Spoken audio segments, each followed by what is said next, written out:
नमस्कार मित्रांनो, आज पोल्ट्रीला पक्ष्याचा फोन आलता म्हणून आम्ही लगेच गोड फोडा घेतला. गोड कणा कणा करून फोडला, परत भोगाच करून टाकला त्याचा. मग लगेच प्यालन मध्ये सोडा ढवळून घेतला, वर कणा कणा हलवला की मग आता म्हणलं पाणी ठेवावं लागेल, आपल्याला पक्षी येणार येतो लगेच. मग आम्ही पाणी बिणी ठेवून घेतलं. कारभारी तेवढं ठेवत होते, इकडून तिकडून मिरवत होते नुसती मोकळीच.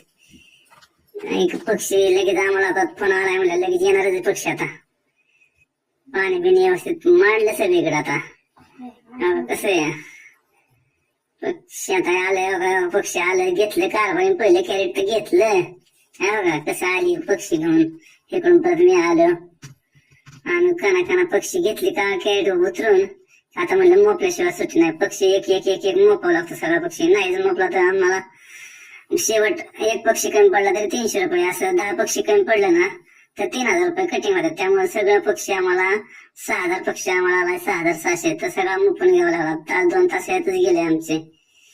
मग काय हो, पटापटा आम्ही मोपाय सुरुवात केलीच की 1 2 3 4 असं पटापटा मोपलं. 6600 पक्षी व्यवस्थित मोप घेतला. परत पांगा बघायला सुरुवात केली.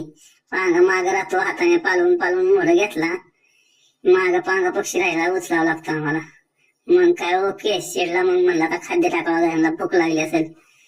मग काय खाद्याचं भांडे घेतलं आम्ही, खाद्य टाकायला लागले. बघा कसं पक्षी खाद्यावर ताव मारायला लागलाय. मला तास 2 तास उपाशी पक्षी 2-3 तास मारला की त्यांनी बी ताव. आता मग काय, जर व्हिडिओ आवडला असला ना लाईक आणि सबस्क्राईब करा आणि शेअर देखील करा मित्रांनो. कसा वाटला पक्षी आमचा आजचा कामाचा व्हिडिओ बनवलाय सगळा. नमस्कार मित्रांनो, पुढच्या व्हिडिओ मध्ये परत भेटू. तोपर्यंत बाय. झाला.